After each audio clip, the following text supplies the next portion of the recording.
So about 10 months ago, during the DuckTales crossover project, I asked for comments or suggestions about what sort of crossover to do next. Overwhelmingly, that request was Naruto style, and well, it's probably about time I get to it. I haven't done anything with the Naruto fandom for years at this point, and back then, honestly, my art was pretty cringe.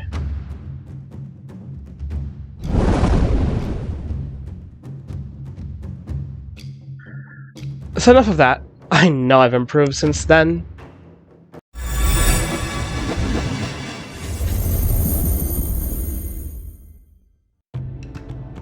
So, I've got a confession. While I used to really find this anime endearing, much of Naruto hasn't really been hitting it for me, or rather, should I say Boruto, since the Naruto story is officially over. It doesn't have the same charm as Dragon Ball and Dragon Ball Z, and I think one reason it doesn't work really well is the extremely stale relationship dynamics throughout.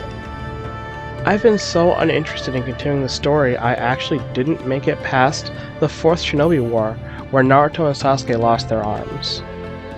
That honestly seemed like it was a good sign-off to a story, and building upon that is, well, kind of the same reason Dragon Ball GT didn't work, where Dragon Ball Super did.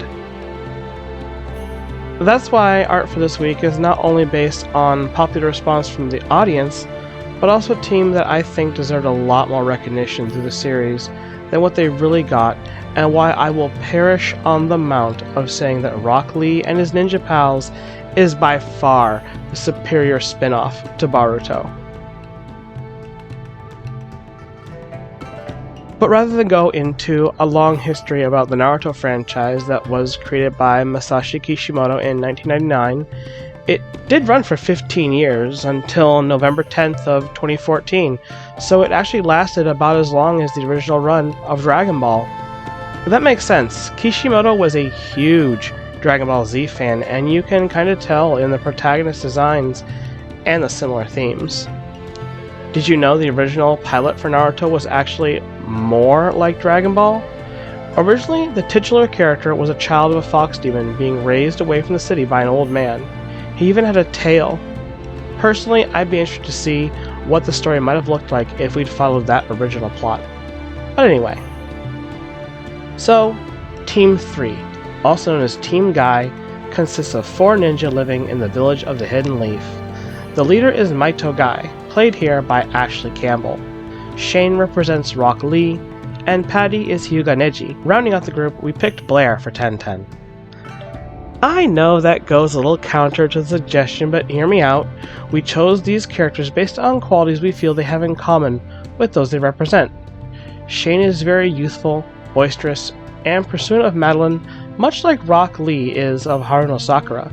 Shane doesn't have any special qualities like magic or talents, such as Patty's blacksmithing or Madeline's witchcraft, or even Martin's sword skills. They're both everyman heroes. Patty is very much Shane's foil and stands as a peer or even a senior classman next to him. They are 2 years older than Shane, so that makes sense. Now, here's the more interesting part. Blair is 1010 because she has a shared connection with both Shane and Patty. Because of that, we wanted to portray them in the same ninja team, since who your friends are generally seems to be a factor and was considered when forming a team like this. Retrospectively, we weren't initially going to include Guy, but when asked, I picked Ashley because he and Shane have similar attributes, much like Rock Lee does with his teacher. So much that they even wear the same signature green jumpsuit of youth, or whatever it's called. And now, how about these poses? It differs from the original reference, and that's to add the flavor of our characters versus Kishimoto's. It's not the one-to-one cosplay like our Sea of Stars picture, but honestly, it makes this more enjoyable.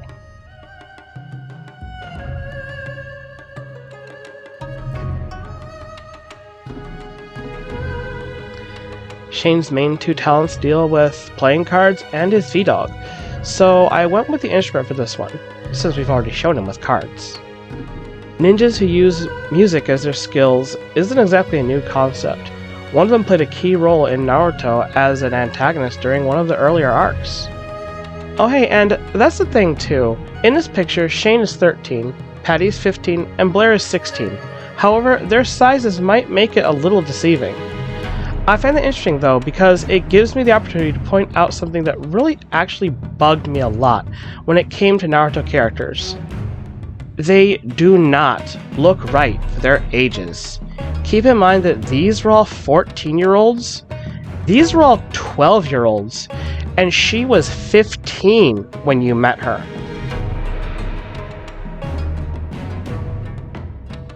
Maybe this is a showing of when Kishimoto once said that he's really good at drawing old men and young boys, but not so much anything else. Even his designs for Sakura were commented on being a girl but she's not cute. Ironically, 1010 is apparently the female character that Kishimoto liked the design of the most. Unfortunately, she doesn't get as much screen time since her character is just a bit of a one-trick pony. Actually though, they all are. Everyone on Team Guy has one major thing they're really good at.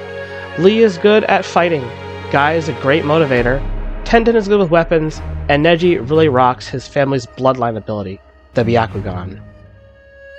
And as I was coloring this, I wasn't entirely sure if I wanted to go with the Byakugan eyes or not for Patty, these lavender ones or the brown, so I just decided on both.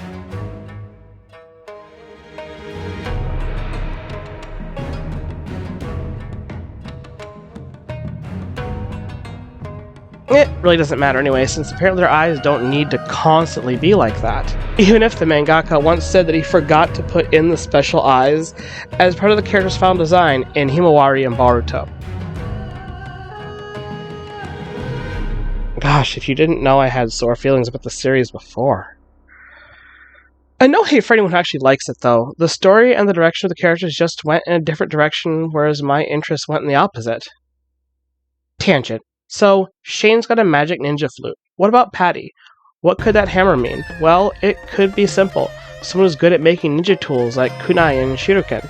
Blair, by far, is probably the best fighter on this new team. Interestingly enough, she's generally good with all kinds of weapons and loves being athletic and active.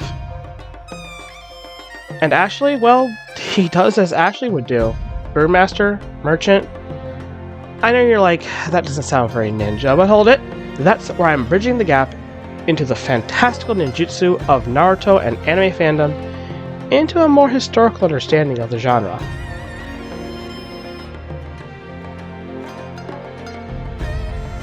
Other YouTubers have definitely covered the topic of realistic ninjas before, like Gaijin Goomba, but I think in context, Alden would have definitely been considered as an area where ninja would be hired from.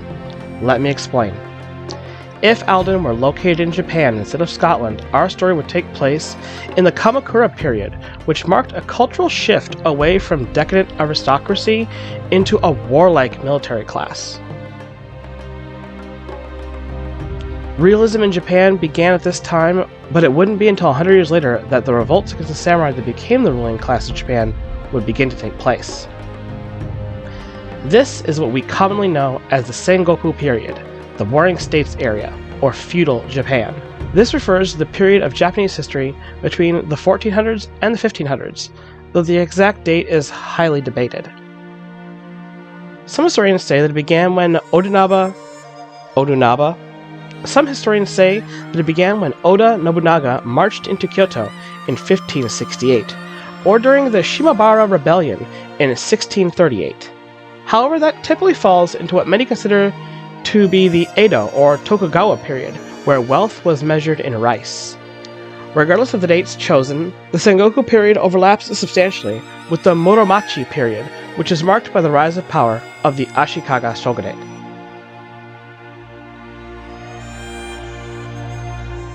See, it's when this ruling central power started to decline that many local powers led by feudal lords like Oda began rebellions known as Iko-Iki. These rebellions were mostly made up of priests, merchants, peasants, and local lords, and backed by the Jodo Shinzu sect of Buddhism. These continuous rebellions gave rise to the Jizumurai families, peasant warriors, during the Muromachi period, and were essentially landowners split off between the daimyo's many sons. This is because at the time Japan saw a decline in the custom of primogeniture, the right, law, or custom of a father's inheritance being left only to his firstborn son. However, with less land meant less holdings and thus less power. These small fiefs soon became dominated by the shogun military constables that were appointed by the Ashikaga shogunate. This resentment is what started the Iki Leagues, especially with the shogunate trying to seize land of entire provinces, that people felt the need to band together and fight for what they had. The Jinzamurai also formed military forces in Iga and Koku in order to combat the shogunate. These forces became what we know as ninja, and is where we get the ninjutsu styles of Iga-ryu and Koga-ryu. Now, there is a huge difference between ninjutsu in the real world and ninjutsu in Naruto. Ninjutsu refers to the tactics, espionage, guerrilla warfare, and martial arts employed by the ninja. Taijutsu refers to hand-to-hand combat and is a synonym for jujitsu or yawara and can be used interchangeably. And go along with that, this is a simple hand weapon known as a kawara stick, a little like brass knuckles. This could easily be for a farmer or merchant to conceal and then attack.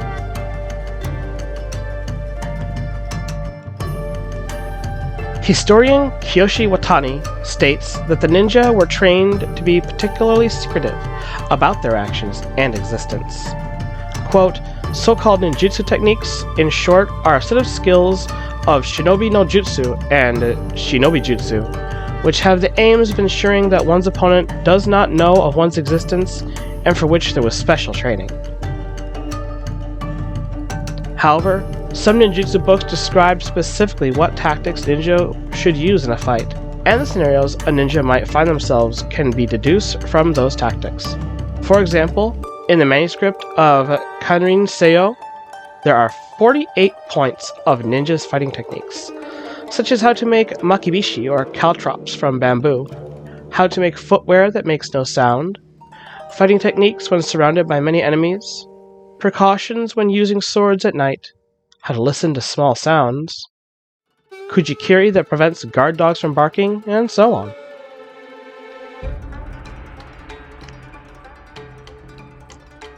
Kujikiri are hand signs. These are probably one of the most iconic parts of Naruto because they're the somatic components that Naruto-based ninjas use to mold chakra into powerful effects. In reality, the Kujikiri were a series of 9 hand signs meant to invoke a specific ability tied to a specific symbol. The 9 ninja Kujikiri are Rin, Pyo, To, Sha, Kai, Jin, Retsu, Zai, and Zen. Kuji means 9 symbols, and Kiri refers to a cutting motion. The hand symbols would be combined with breathing, visualization, and a meditative state, and could supposedly heal, enhance awareness, and many other things. However, there hasn't been any scientific evidence to suggest that ninja hand signs had any real supernatural power. A scientific study by the Mie University observed 15 professional ninjas who were experienced in the practice of Kujikiri. In the first experiment, the study compared changes in brainwaves and heartbeat before and after performing a Kujikiri. And here's what they found. Alpha 2 brainwaves increased, indicating heightened yet relaxed awareness, and this effect lasted anywhere between 3 and 30 minutes. Beta waves, those associated with annoyance and anxiety, actually decreased. Theta waves, the ones connected to relaxation and deep sleep, decreased, and remained that way for roughly 10 minutes.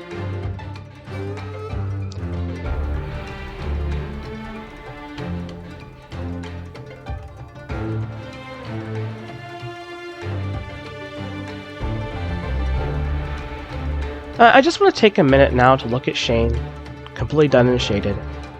Every time I do a picture with multiple people in it, it's always funny to me when one of them is done before the others, especially if any of them looks agitated because it's giving envy, like Blair is thinking, well, gee, he's all finished while I'm just up here in flats. It makes me want to finish her next, so yeah, that's what I'm doing. The next experiment compared the fight or flight response of the participants before and after performing a Kuchikiri. Within moments of doing ninja hand signs, the participants experienced heightened levels of alpha 2 waves. Beta waves dropped, decreasing the effect of stress immediately, and because of the results, the conclusion asserts that Kuchikiri keeps the mind calm while still maintaining alertness. The near instantaneous effect it has makes it useful in fight or flight situations.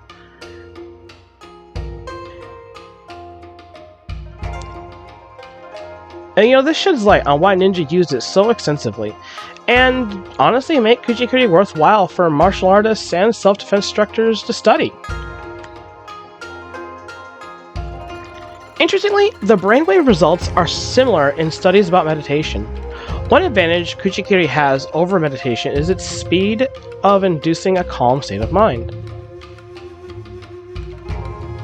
But of course, only someone competent in Kuchikiri can change their mental state quickly. Familiarity with each hand sign and loads of meditative practice makes a difference. So, Kuchikiri does have observable psychological effects on a person. Anything more than that, like outright invisibility or mind reading, is false. No, but the running totally works, you guys. Seriously, for real, no cap. In the Naruto world, taijutsu and ninjutsu are joined with genjutsu, or illusions. This is important because this refers to the Japanese, Buddhist, and Shinto philosophy of Godai, or the 5 elements. Oh, now you know how much we love our elemental wheels here. Oh hey, I know this one! This comes from the Indian concept of Mahabhuta. Well, unlike Mahabhuta that doesn't define the elements any more specifically, Godai has specific uses for each element, and that likely roots back to what Kuchikiri was used to invoke which element. So for instance, Earth, or Chi, is stability and stubbornness, holding ground and using strength and presence. It represents hard, solid objects. The most basic example of Chi is a stone. Stones are highly resistant to movement or change, as is anything heavily influenced by Chi. In people, bones, muscles, and tissues are represented by Chi. Emotionally, Chi is predominantly associated with collectiveness, stability, physicality, and gravity. It's a desire to have things remain as they are, a resistance to change. In the mind, it's confidence that when under the influence of this Chi mode, or mood, we're aware of our own physicality and sureness of action. It's also a separate concept from the energy Qi in Chinese.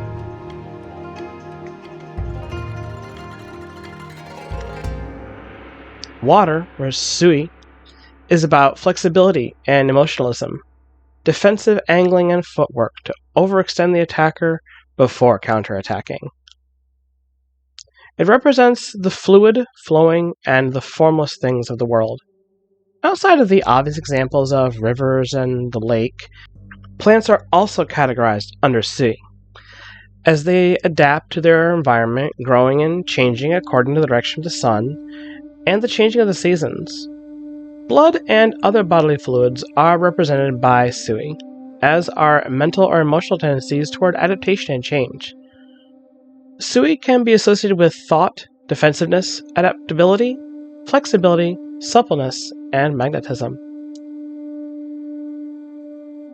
Haha! Fire, or Ka, using high energy attacks defensively.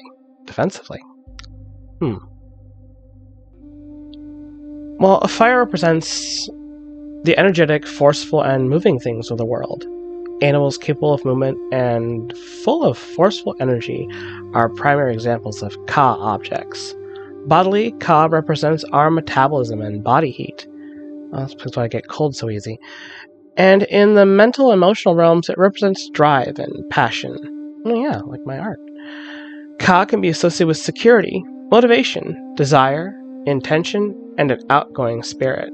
I guess you have to kind of be outgoing to be a VTuber, don't you?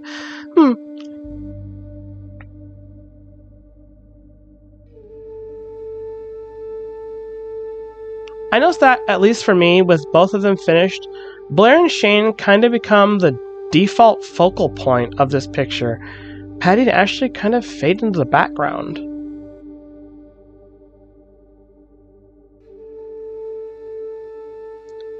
Wind, or Fu. Evasive, elusive methods that redirect attacks away from their targets. This represents things that grow, expand, and enjoy the freedom of movement. Aside from air, smoke, and the like, Fu can in some ways be best represented by the human mind. As we grow physically, we learn and expand mentally as well, in terms of our knowledge, our experiences, and our personalities. Fu represents breathing and the internal processes associated with respiration.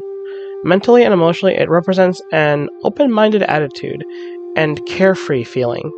It can be associated with will, elusiveness, and evasiveness. Void, or the Aether, Ku. Spontaneous and inventive fighting.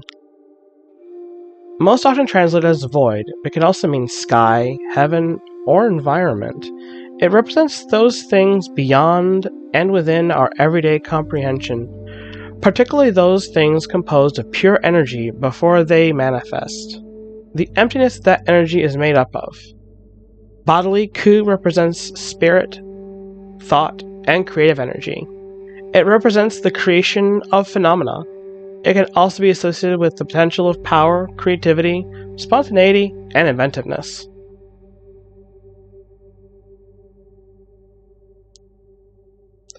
Ku is of particular importance as the highest of the elements. In martial arts, particularly in fictional tales where the fighting discipline is blended with magic or the occult, one often invokes the power of the void to connect to the quintessential creative energy of the world. A warrior properly attuned to the void can sense their surroundings and act without using the mind, and without using their physical senses. Yeah, this makes a lot of sense to me. Should I become an art ninja? They had a character like that too. Anyway, ninjutsu is only one aspect of the ninja's skill set, albeit a large one with many facets. Other ninja fighting forms are Shuriken Jutsu, with throwing knives. This referred to any technique with kunai or shuriken.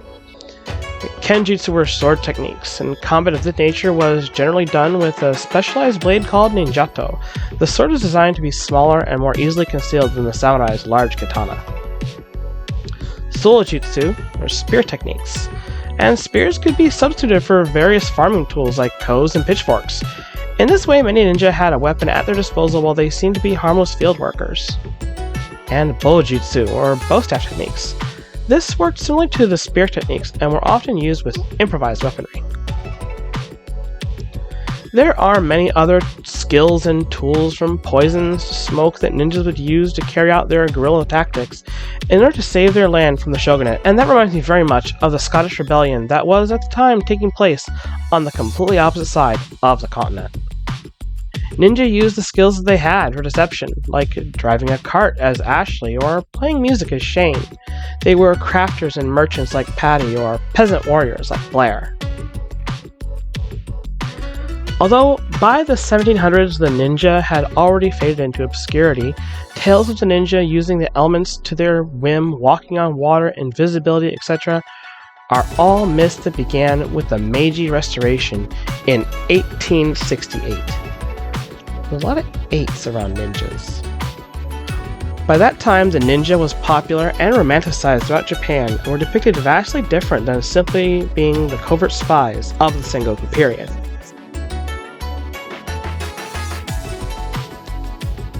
Now that there's all 3 of them done with Ashley left to go, strangely it's reversed because now he stands out more for not being done than the other 3. It's because he's the odd one out, which is interesting to think about for a lot of different reasons.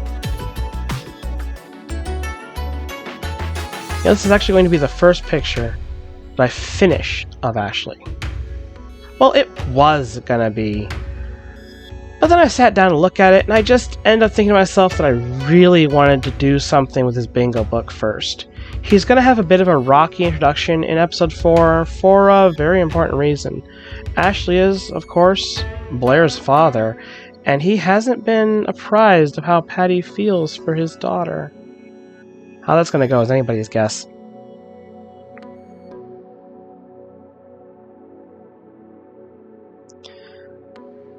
Oh, but you know, a lot of times art can really teach us a lot about ourselves. And here's one thing I honestly figured out for sure.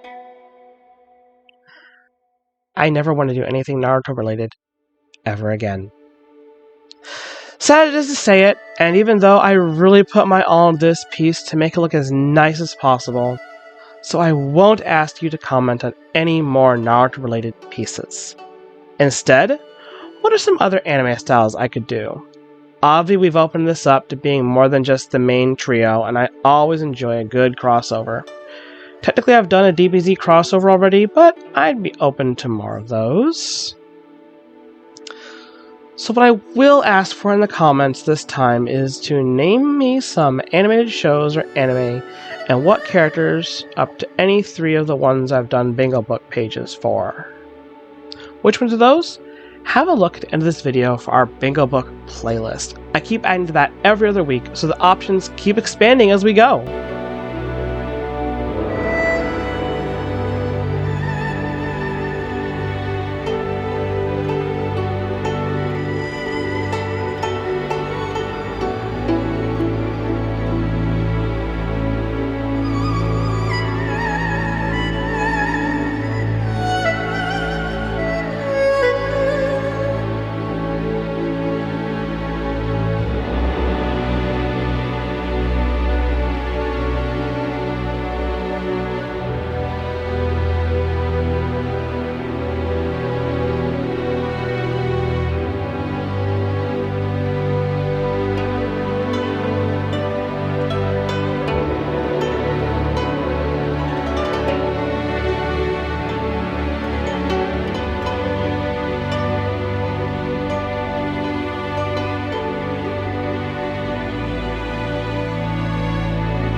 Art for this week was Danang on Fiverr, and there's a link to their commission page down in the description. Even if I may have fallen out of being an Naruto enjoyer, I definitely enjoyed their art and attention to detail, as well as the affordability.